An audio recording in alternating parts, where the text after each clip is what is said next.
Good evening, ladies and gentlemen, and welcome to the Tampa Bay History Center.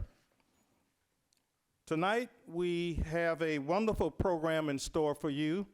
This is another in a series of our Florida Conversations, African American Burial Grounds and Remembering Project. My name is Fred Hearns. I'm the curator of Black History here at the Tampa Bay History Center, and we welcome you all. Let me say that this is one in a series of programs that we've had, and there are a few others we're going to be having in the month of February as we celebrate Black History Month. On February 26th, we'll actually have two programs, one in the morning and one that afternoon. That morning, we'll have the Central Avenue East walking tour, and later that afternoon, we'll have the Living History Saturday presentation of the Buffalo Soldiers, the Woods and Wharton chapter here in Tampa, Florida. For more information, please go to our website, tampabayhistorycenter.org. We are grateful for the support of our gold sponsor this evening, AARP of Florida, for tonight's presentation, and we're also proud to partner with WUSF Public Media and the University of South Florida Libraries. They bring you this evening's Florida Conversation. Just a note to our audience on Zoom, you may enter questions throughout the entire program in the Q&A function. We'll take those questions until 7:30 p.m., at which time the formal program will end, and then we'll take questions and answers for the next several minutes. I'd also like to remind you that we always welcome you to consider becoming a member of the Tampa Bay History Center. We have membership forms in the lobby, and again, you can go to our website, tampabayhistorycenter.org for more information. Please enjoy this evening's program.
Everyone, if you would, please give another warm round of applause for our drummer, Mr. Don Lauren Johnson. Once again, good evening, everyone. My name is Walter Wiley B. Jennings, and I am proud to serve as a spoken word artist and poet here in the Tampa Bay area, representing the Tampa Bay Poetry Alliance. And we have been so excited to partner with the African American Burial Ground and cover this project. We're paying very close attention, obviously, to the discovery of the graves in and around the Tampa Bay area. And so when the project began to gain more momentum, we reached out to the primary investigator to see how we as the artistic community could partner to help provide faces and voices to some of those individuals that have been silenced. So we are very, very thankful to be a part of this project. At this time, I would like to introduce the primary investigator of the African American Burial Ground Project and the director and head of the Department of Anthropology at the University of South Florida, Dr. Antoinette Jackson.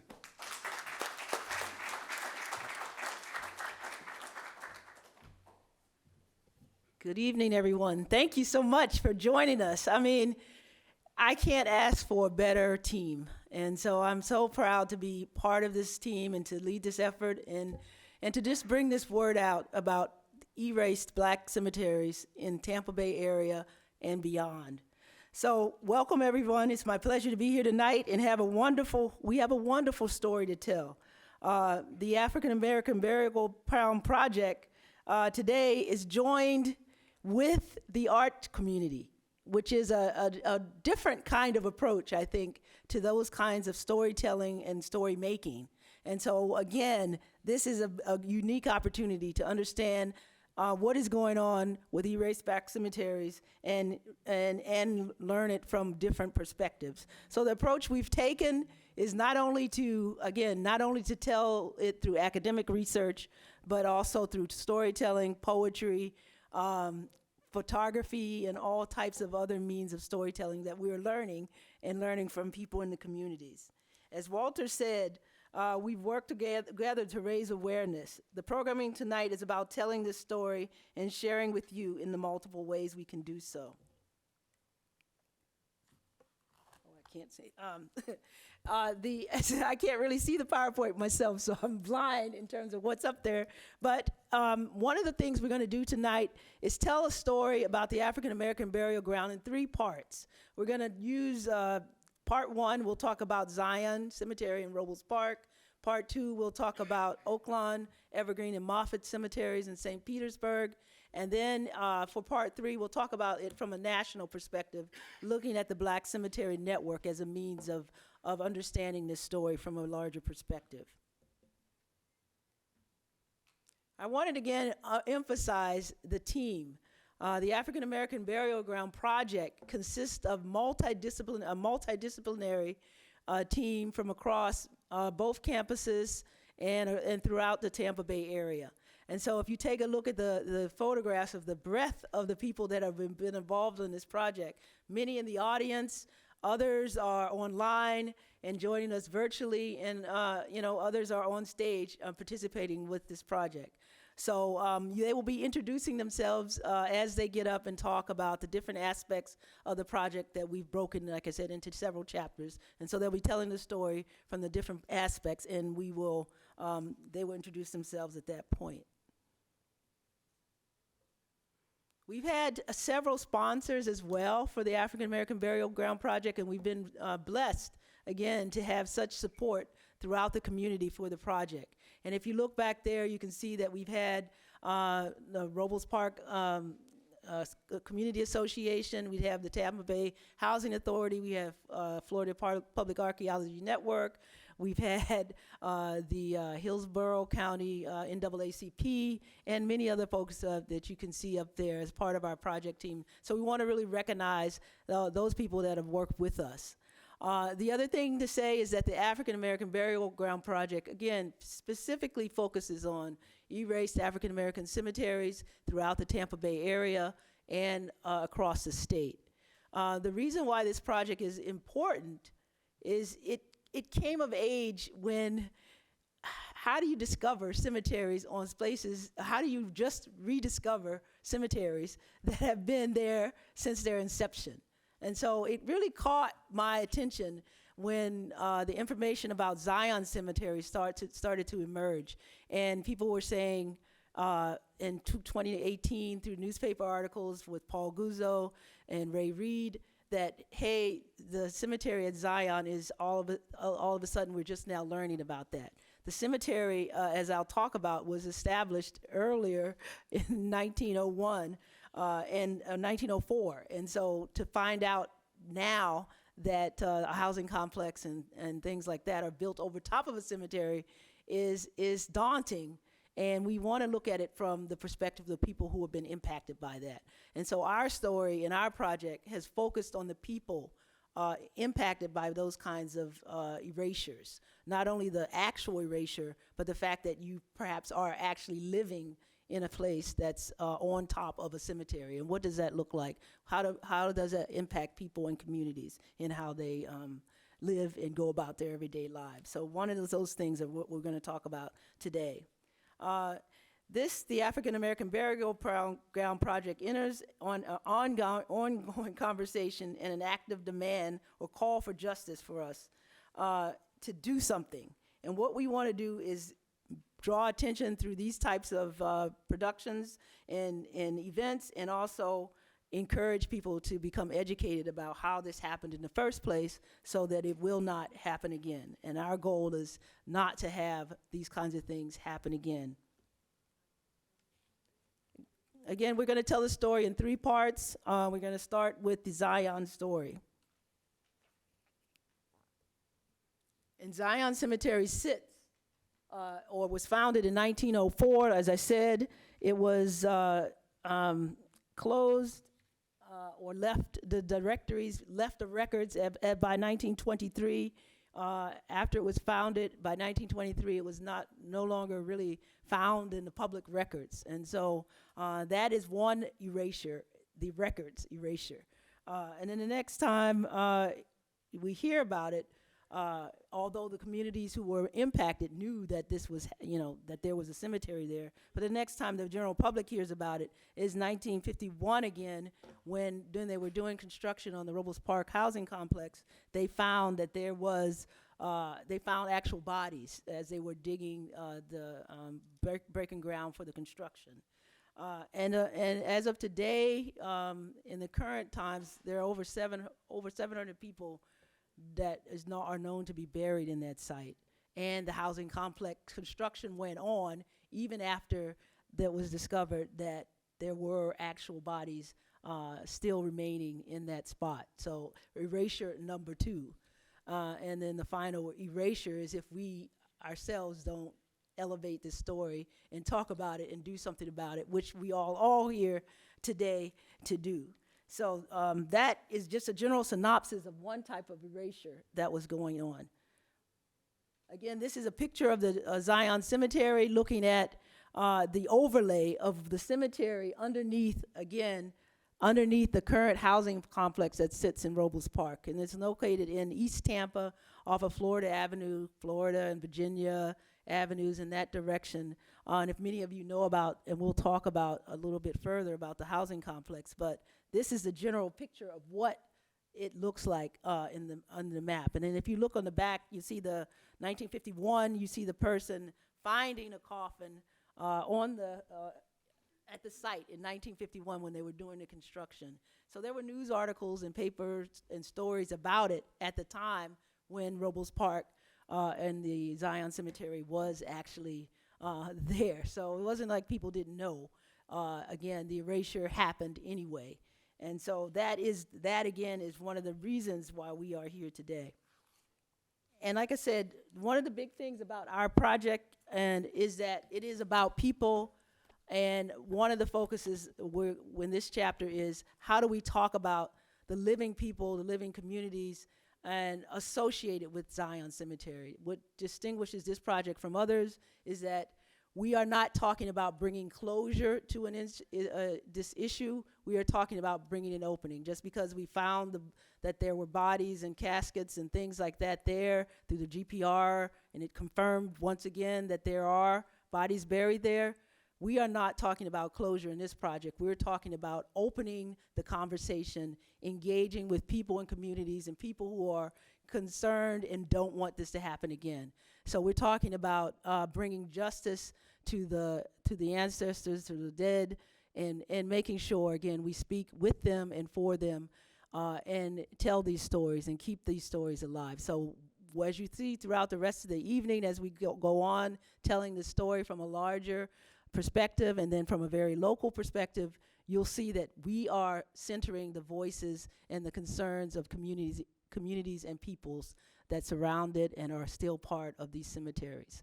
So with that, I'm going to introduce the first chapter, the second part of the first chapter, which will be Dr. Cheryl Rodriguez, who's going to talk particularly about those people in communities surrounding Zion Cemetery. What does that mean today? How are those people being affected by this rediscovery of the Zion Cemetery?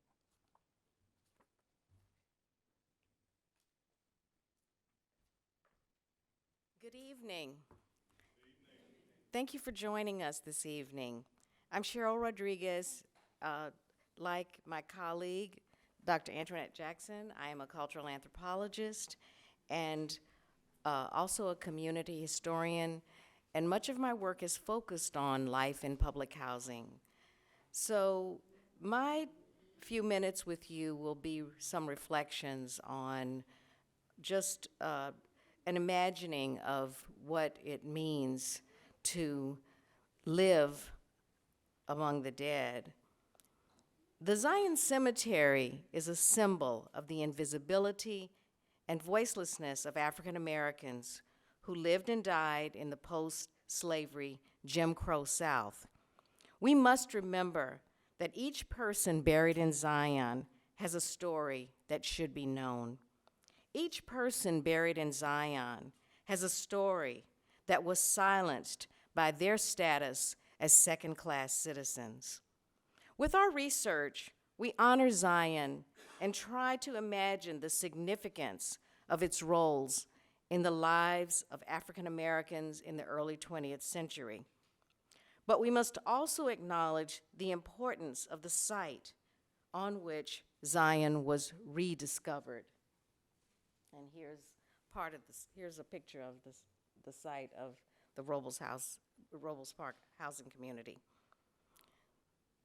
The site is Robles Park Village, which was built to provide housing for white residents, white citizens of Tampa in 1951, a time of restrictive racial housing policies. As has been mentioned, an article in the Tampa Daily Times on November 16, 1951, shows a photograph of graves discovered under the construction of Robles Park Village. Several caskets were unearthed that day. Several of them held the bodies of children.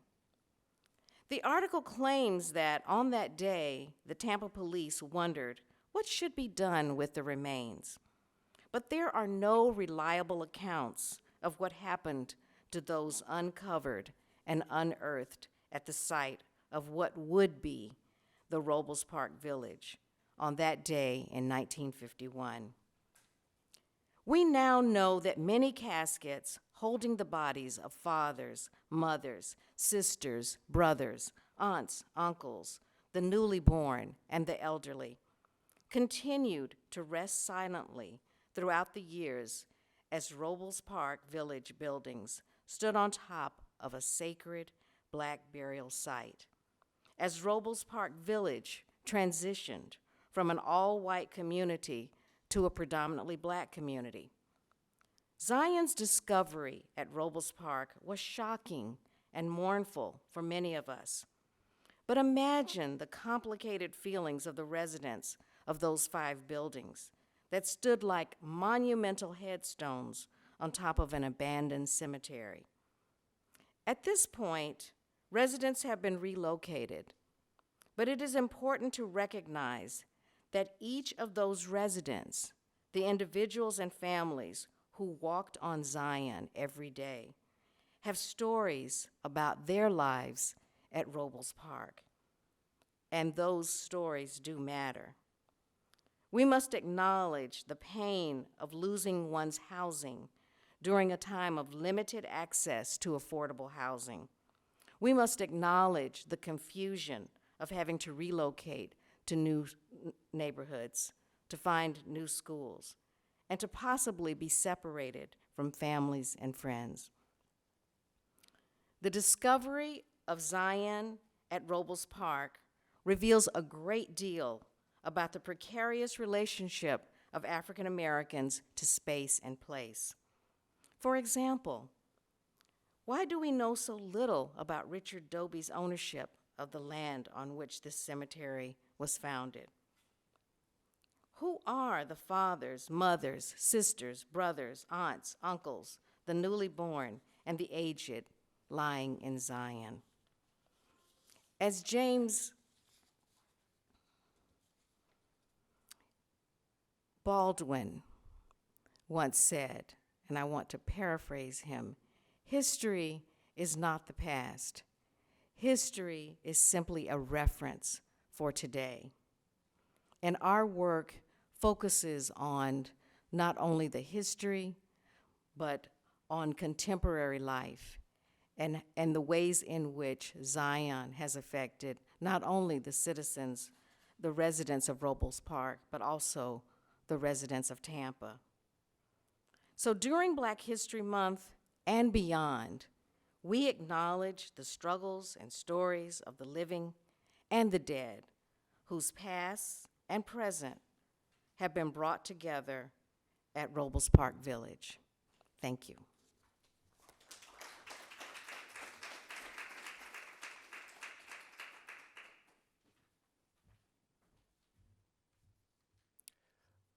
Hello and welcome. My name is Drew Smith.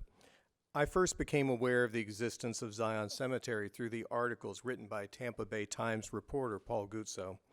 As the genealogy librarian for the USF Libraries and a former president of the Florida Genealogical Society of Tampa, I was very interested in learning as much as I could about this local cemetery and those who were buried there. Before I could contact Paul, he contacted me, and we began a regular conversation about the people believed to still be buried at Zion. I then began to recruit several local genealogists from the Florida Genealogical Society, from the Tampa chapter of the Afro-American Historical and Genealogical Society, from the African American Burial Ground and Remembering Project group, and from among my professional genealogist friends across the United States. Today, there are over 20 volunteers researching the lives of those buried at Zion. And to advance, we do the green. There we go. Yep. Based on the needs of the Zion Cemetery Preservation and Maintenance Society, I set as the primary goal to find living, direct descendants of those buried at Zion, as they would be qualified to join the board of that society. For those lacking living direct descendants, we would next attempt to find those with living next of kin. In both cases, this would allow us to notify them of their ancestor or relative buried at Zion, and could lead to acquiring oral histories providing more details about Zion and the associated community. For everyone buried at Zion, our eventual goal is to document their lives and their part in the history of Tampa. To make this work, I chose Trello software as the project management tool, where a card was created for each of the 728 individuals. The cards were then assigned to the volunteers, with most having about 25 individuals to research. However, one volunteer has already done research on almost 190 individuals. As the research is done, the source documents are attached to the card, and the researcher adds comments as to what information has been learned. The research depends upon many standard genealogical sources: death certificates and city death ledgers, census records and city directories, marriage records, military records, newspapers, and even Facebook for the living descendants.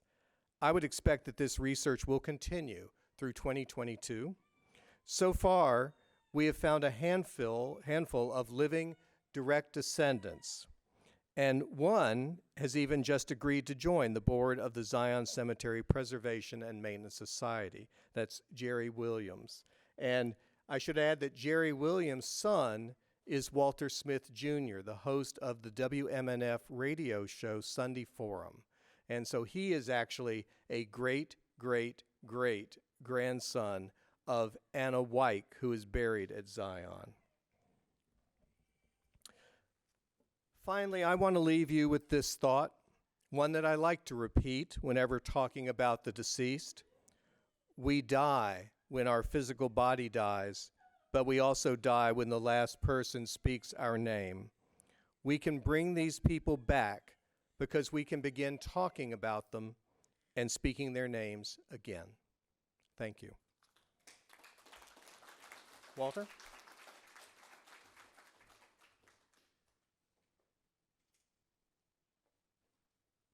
Throughout the evening, between some of the data and information that you all will be hearing, you'll also be hearing from some of the local artists here in the Tampa Bay area who will be sharing their various work based on the Burial Ground Project. Our first artist actually comes from the great state of Wisconsin, Milwaukee to be exact, and is the founder of the Kitchen Table Literary Arts. If you all please would help me welcome Ms. Cheryl Greer.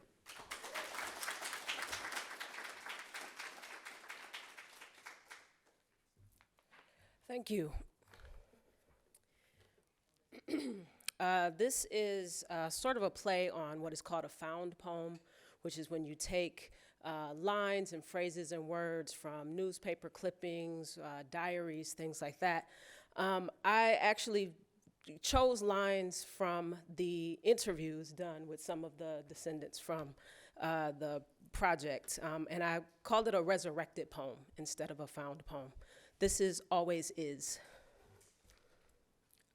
We the children of Lula Mae and Edward, Jimmy and Bernice, George and Josephine, and many, many more. Roots one deep south from Montgomery and Macon, Albany and Selma, and right here, Florida born and Florida raised. Our feet slap streets, arms reach wide across Nordica and Stratford, Columbus and Florabraska, and Florida Avenue and North Boulevard, and Emma and Chelsea, and home is Ponce de Leon and Cano Court, and it was, always, really is Robles Pond. Our family is here. Our friends here too. Miss Vincent and Herbert and Jean, and there was Elizabeth and Sheeta and Cedric and Sharon, Jimmy, Johnny and Diane, and we were best friends, Tim, Todd, Michael, Jeffrey, John, and names are names, and when everybody called him Cornbread or Big Head or Cannonball, everyone knew who was who and knew naming was always, really was, is love. We study together and hang out to play basketball on the court and stickball between the buildings. We run together and play marbles, sandlot football and baseball, you know, just having fun on the pond. And if you hit the ball hard enough, far enough, with everything you had, that ball will go in the lake. Pepsi-Cola giants played here, and happy times lived here, and cheers and laughter, the calls across the grass and the sand, from the rented apartment to owned house. And the word lost don't fit because we were always, really was, really are here. There's a graveyard over there, and we just walked in that graveyard just like it was our yard. And we jumped up at tree limbs heavy with persimmons, and our palms are full of miniature suns, sweet and free. Shell-marked graves greet us with names familiar and close to, but not quite, and we go out there and take flowers and put them on the graves. Memory becomes record, and record becomes proof that life was always, really was, and really is here. They keep saying lost, but lost don't fit, and they named it Robles Park once they put us out. And a lot of my friends, you know, are scattered through the wind. And what else do we do? What do we call people and places upset and paved over, displaced and dismissed? Are we found, discovered, remembered, reclaimed? I grew up sleeping on top of dead bodies. Can they be resurrected? Is remembering salvation? Maybe this is a start. Honor them. Preserve the land for what it was made for, and recognize all of those individuals should be known, and it's either about the dollar or the people, and some things in life you just got to care about, and once you start, you keep going and try to make things right, and thank you.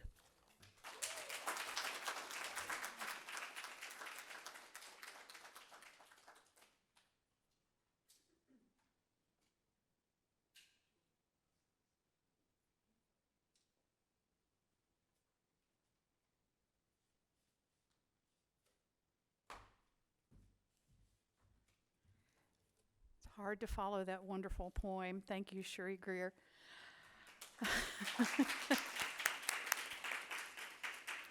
So I am Julie Armstrong. I am professor of English at University of South Florida, and my role in this project is the co-PI for the St. Petersburg side. So I will talk to you a little bit about what we are doing for the Oaklawn complex. So there we go. The St. Petersburg side of the African American Burial Ground and Remembering Project focuses on an area just west of downtown where 3 of the city's oldest cemeteries once were located and still are, parts of them. Moffett was a small site established around the late 1880s for Civil War veterans, some of them African American. Evergreen was established around 1900, predominantly for African Americans, and Oaklawn was established around 1905 for use of both black and white remains. But it was segregated by section. As you may know, during the Jim Crow era, segregation persisted even until death, even past death, and so the burial grounds were segregated in different ways.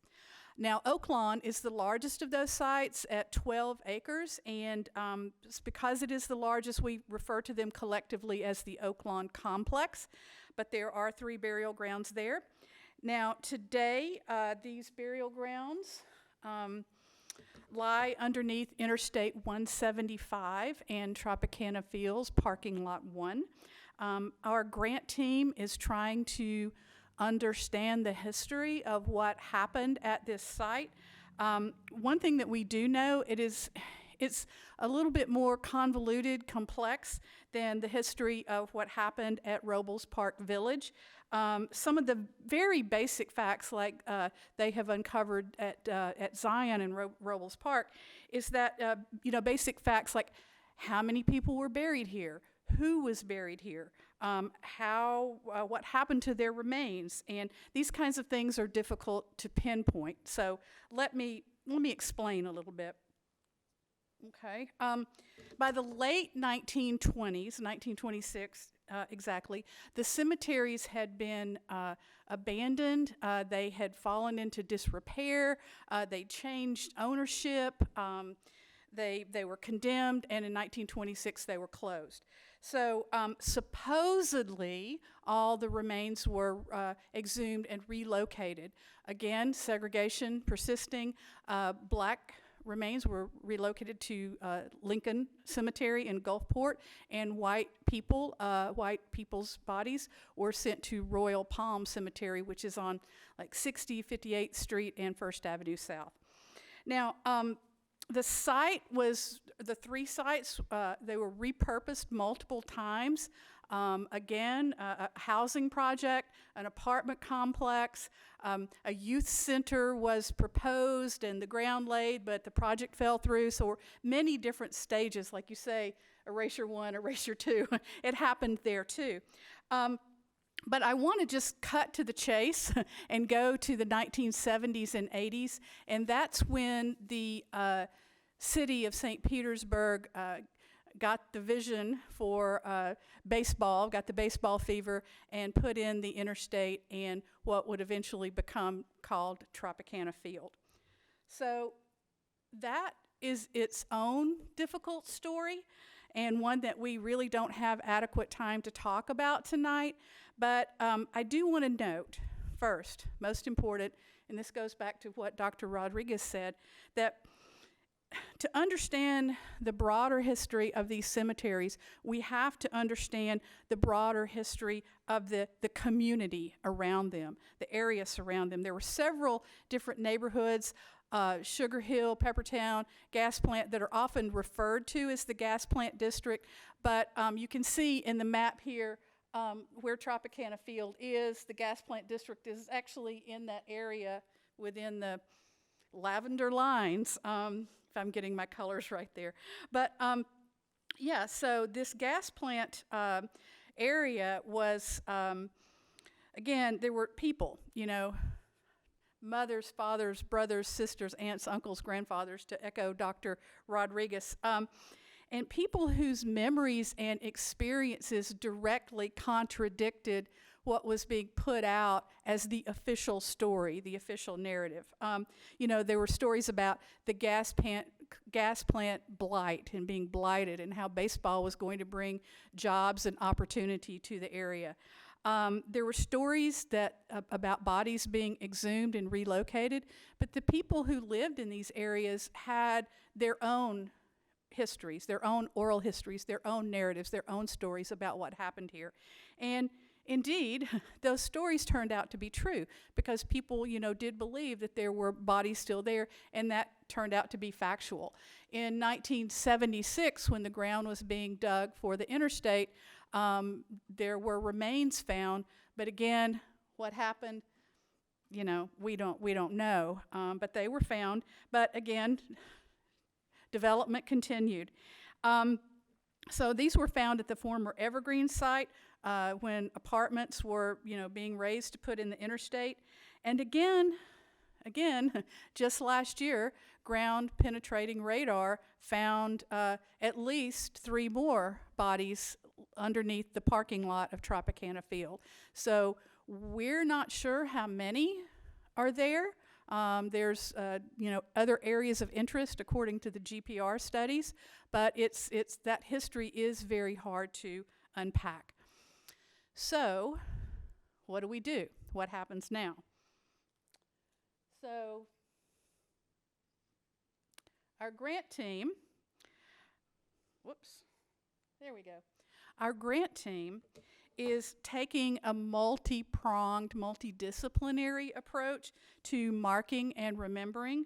Our USF Special Collections Librarian, David Shedden, has put together a timeline and pulled all the newspaper articles, so he has a wonderful archive of the history of how that story's been narrated and told. Anthropologist Dr. Kathy Arthur, Dr. Anna Dixon, Dr. Kaniqua Robinson, along with several graduate students, are compiling images and records of families, businesses, and churches that were in the gas plant area.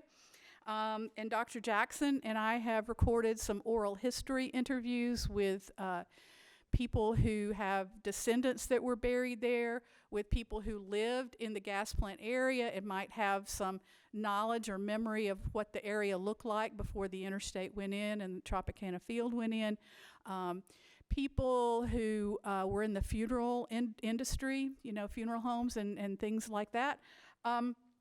And anybody who had anybody who might have specific memories of remains being exhumed.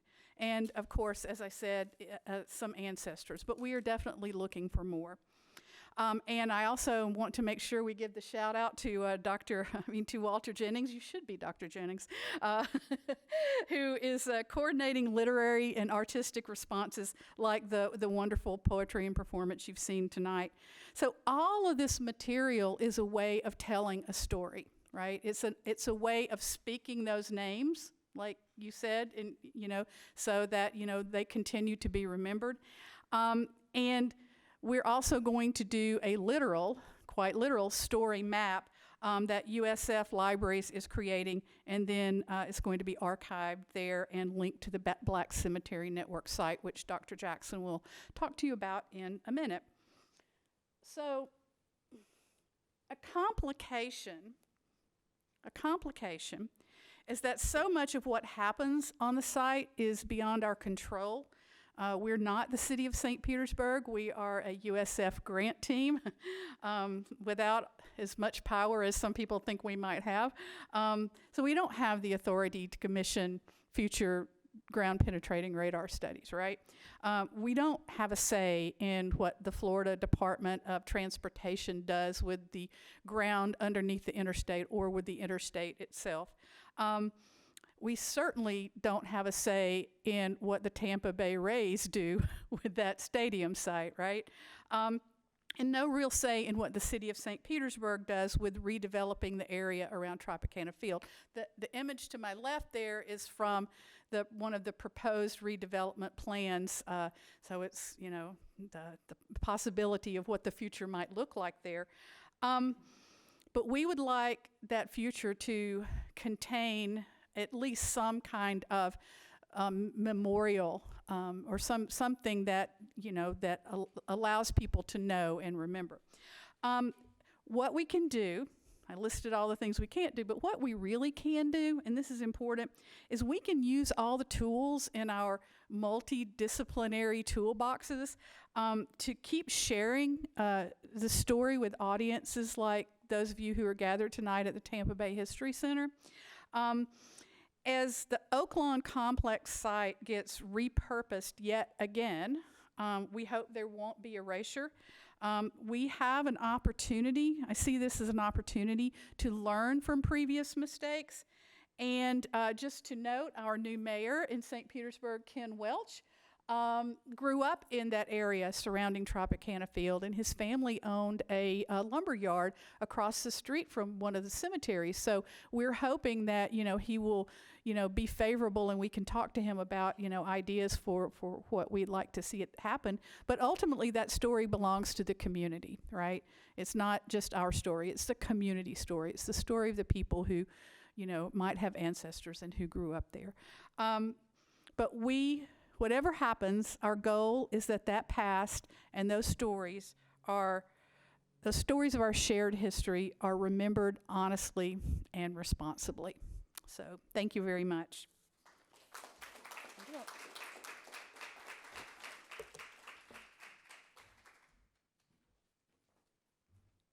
Thank you, Dr. Armstrong.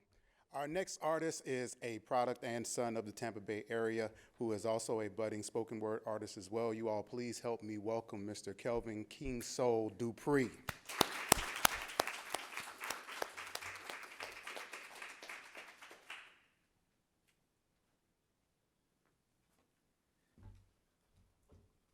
How y'all doing tonight?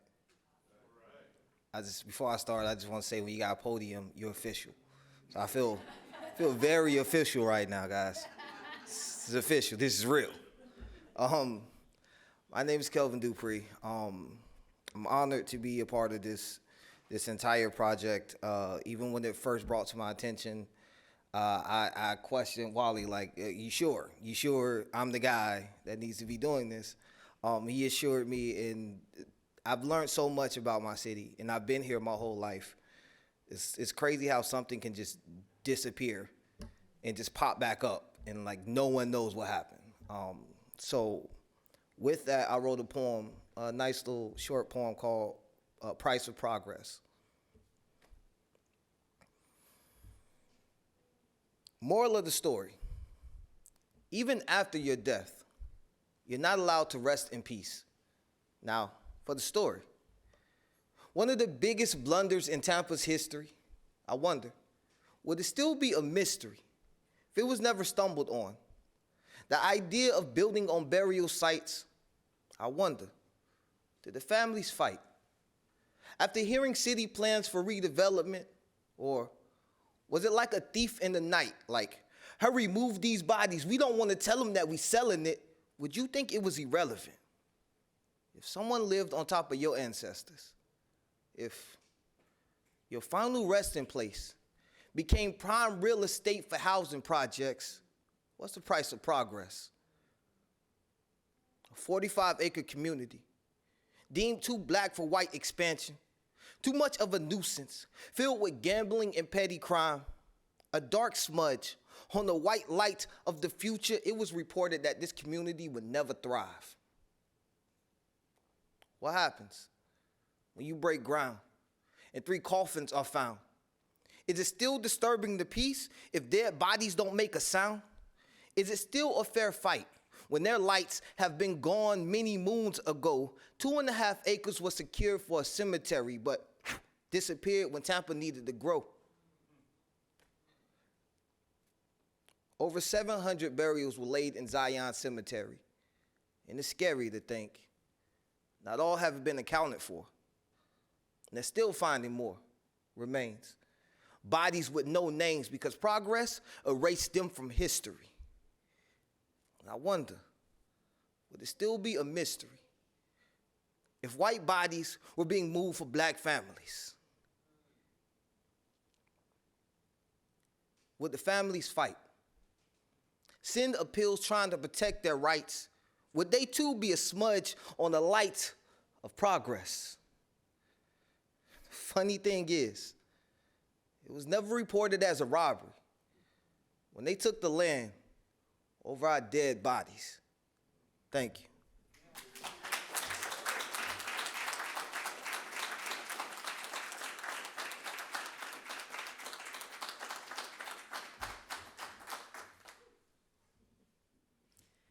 Wow. That summed it up, really.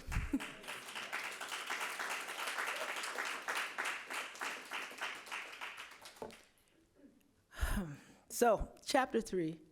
If you look at where we are, whose stories, what history, where do we go from here? And my team and the team of people who've been talking, the poets have told us what the issue is, what our concern is.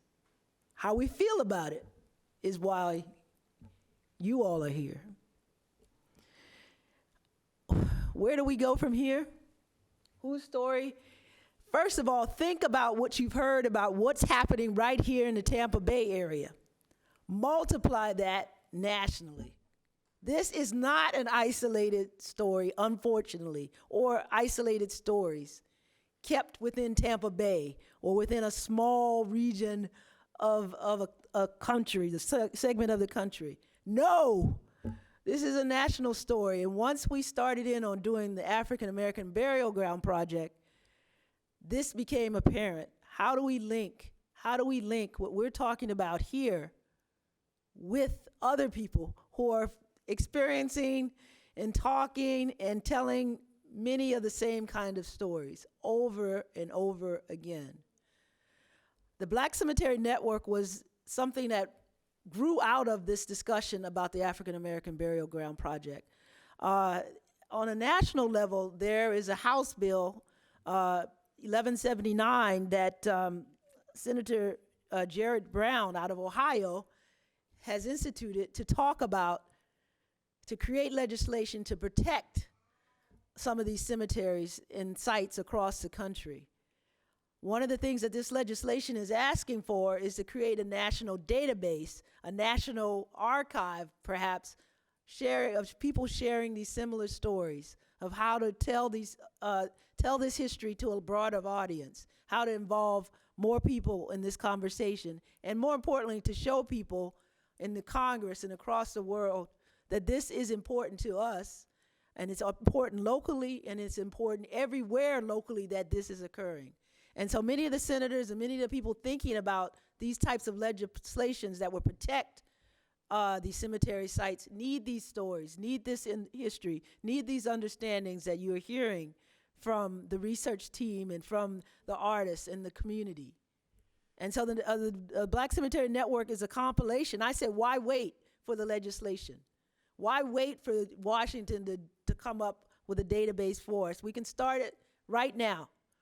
And I was inspired by the work that we're doing right here in Tampa.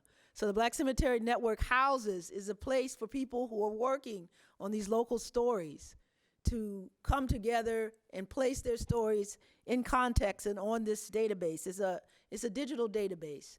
And so people who register their sites, they dial in or log into the Cemetery Network and place their sites and their information that they want to share onto the database. And so this becomes a public record, a public visual record of what is going on across the country with these similar sites. If you can press the thing to show that when you log in, you'll see that you get to a map that shows all of the different places that people have registered their site onto the database. And when you click on this pin, it takes you to their particular site, and people upload their own stories, their own information that they want to share. So I call the Black Cemetery Network really the front porch for us to learn about this information, to share that with each other. So it's very powerful. You see that Florida is a hotbed because we have lots of sites, unfortunately, right here in Florida. But it actually is also a message, a way to tell the whole country that, look, Florida is also standing up.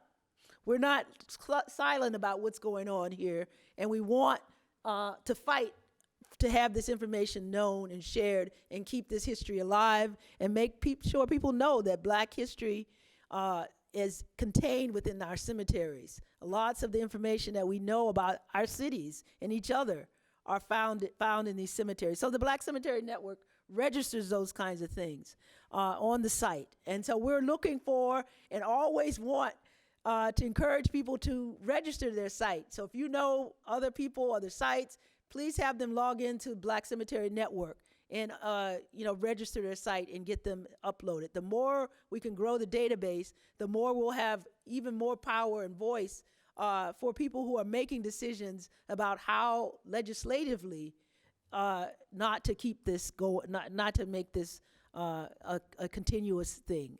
And so you can stop this one.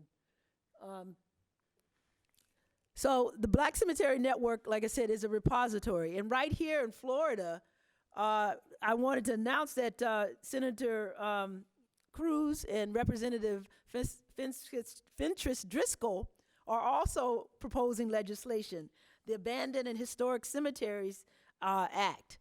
And I was on the task force that was creating the language for that act. And so that, too, is looking at Florida as a leader. And how do we, first of all, talk about who these sites are, and many of the sites will eventually be registered on the Black Cemetery Network so that publicly people can have access to what we're talking about.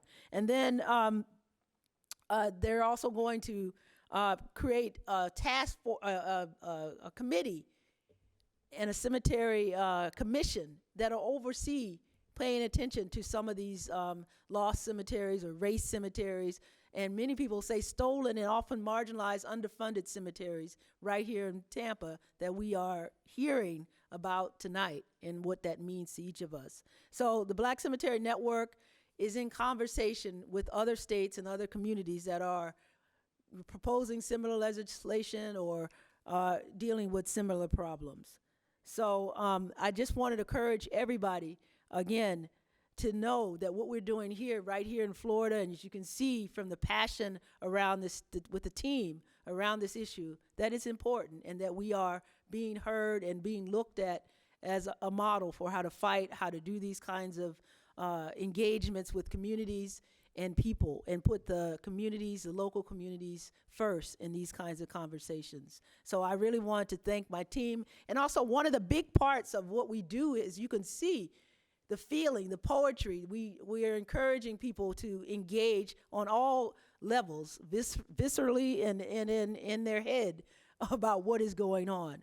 And if you look at the beauty of the work and the production of the work that is being done around this project, that's another thing that's very important to me. Visually, if you look at the Black Cemetery Network, if you look at just the PowerPoint, I've had my students and people working on this project have put their heart and soul into creating visually, honoring our ancestors and the dead in our actual presentation of the work. And so it all is embodied. And so I want to thank Kaylee Hoyt for creating this PowerPoint that is also a visual reminder of what we're talking about. And then much of all the work in the creating that visual of the Black Cemetery Network database, that is heart. And you can't, there's no substitute for that. So I just want to say our project that is what our project is about. It is about people being really engaged and passionate about this, not just because it's an academic endeavor, but because it must be done, and we feel that we don't want our ancestors and those buried to remain silent anymore. And so we don't want this to happen again. So I thank you all for being here tonight and really engaging with us about this process. And I think I'll go turn it over to the next poet, and then we'll wrap it up and take some questions. So thank you all so much, and thanks to my team.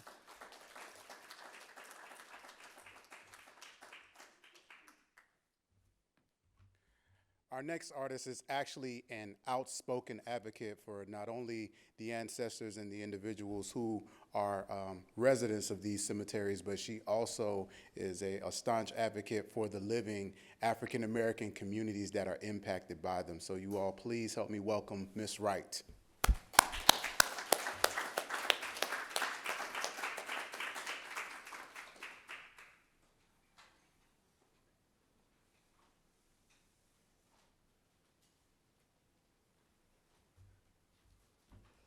Good evening, everyone. Good evening. We are joined today by Irie Adeyemi. He's my guest today.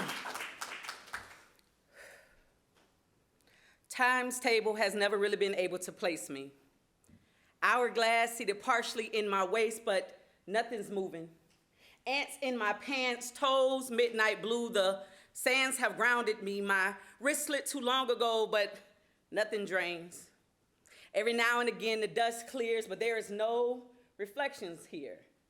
No complaints, no competitions, no common complacencies, just time and me. Being buried alive is not the most popular way to perish, but I'm banking on it being more exciting than salad fork to the left. Or the daily mundane monologue of good morning, hi, good afternoon, evening, bye. Mustered through a false smile, all the while I'm thinking to myself, why won't they shoot me already? Or give me a new book so that I can recall the narratives of my past struggling. This American soil was fertilized with my children's blood, a new improved form of slavery. I've been locked in dungeons, I've been a slave, I've been poisoned, but there is something about Florida's weather, Florida's water.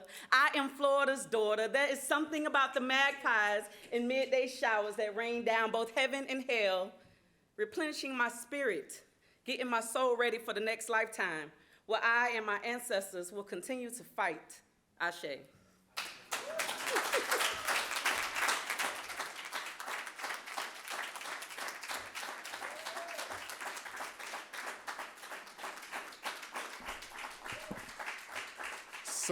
So in the artistic world, her son being a part of that, we would call that a group poem that took place. We'll give him credit for that. Our last artist is a young lady who is not only an amazing artist, but she also is an educator as well. So she understands the value of these stories and how they impact our children in this day and age. You all please put your hands together for Miss Charmaine Seamain Jennings.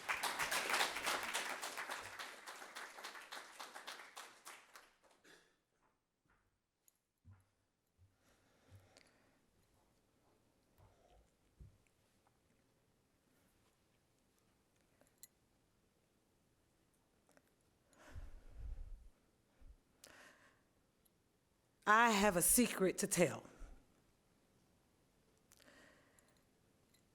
But if you choose to hear it, then you must listen and listen well.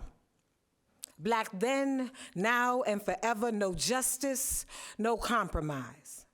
Black graves are being found, but their souls are still alive. There is an African proverb that says, "The night has ears." Well, if the night has ears, does the moon have eyes?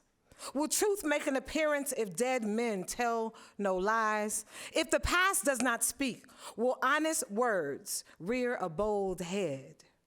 If the tongue chooses to protest, will closed mouths get fed? Will history chew up the meat and spit out the bones?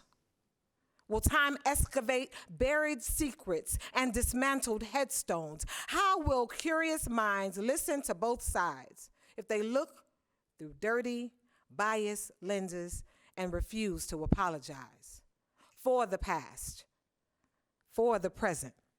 How will the you plus me that equals we design and shape the Black future we both want to see? Will we refuse to be African? Will we refuse to be American citizens without privilege and African descendants without memory?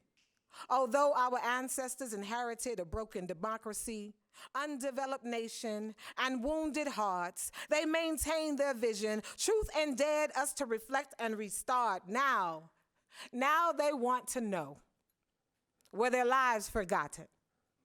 Was their impact erased? Were their graves discovered, or once again have they escaped? Yes, there were skyscrapers built as cover-ups and shut-ups, but the presence of the human existence is no one's secret to hide. Their rest will be without peace until their contributions are recognized. And so they cry out. They cry out, our bodies may be buried, but our souls are still alive. Black then, Black now, and forever, no justice, no compromise. And why? Why do others pretend to forget our legacy is like sprinkled seeds. Our tears of pain drip salty tears and waters. We create rain and grow vibrant fruit trees. And if you bury us deep beneath the earth, like Maya Angelou, yes, we will rise. Cage just like hummingbirds, and we will grow mighty wings, break free and fly. If you throw us under the bus, we will Rosa Parks ourselves on a bench, scream and call you out and start a new civil rights movement. If you toss us overboard, we will tropical storm the Gulf, Pacific, and Atlantic. Barack Obama and Kamala Harris hurricane the toxic antics of White House antics. Bully us and we will third, good martial law and order you back into submission. Write about you with Sojourner Truth's pen and Misty Copeland dance on evil competition. We will sound the jazz trumpet alarms with the puffed cheeks of Louis Armstrong. After studying Henrietta Lacks' immortal genes, we will cure cancer with Dr. Hadiah Nicole Green. And in unity, we will S-A-N-G sang, not to be confused with sing. We will African hand clap and feet snap and stomp rhythms, making our body human tambourines. While Black church choirs harmonize, bringing heaven to earth, we will introduce the sun to the night so the seekers can search, because the night does have ears. We shall overcome is what it hears, and the moon does have eyes. What is done in the dark will not be denied. The sun casts heat and light on archaeologists, historians, genealogists, and those like you. Because each day, truth is kidnapped, but you jump, climb, run, and leap to the rescue. Those who seek and those who speak. Future forward leaders sow integrity, and integrity is reaped. It is a proven fact that dead men tell no lies. But the truth is protected by those of us who will rise. Tell everyone, Black lives matter, or Black lives should matter. Silence is violence and unity equals power. Secret injustice stops a nation from moving forward, but truth revealed brings peace and order. Even though our graves are just being found, our impact and legacy will remain alive. Black then, Black now, Black forever, no justice, no compromise. Thank you.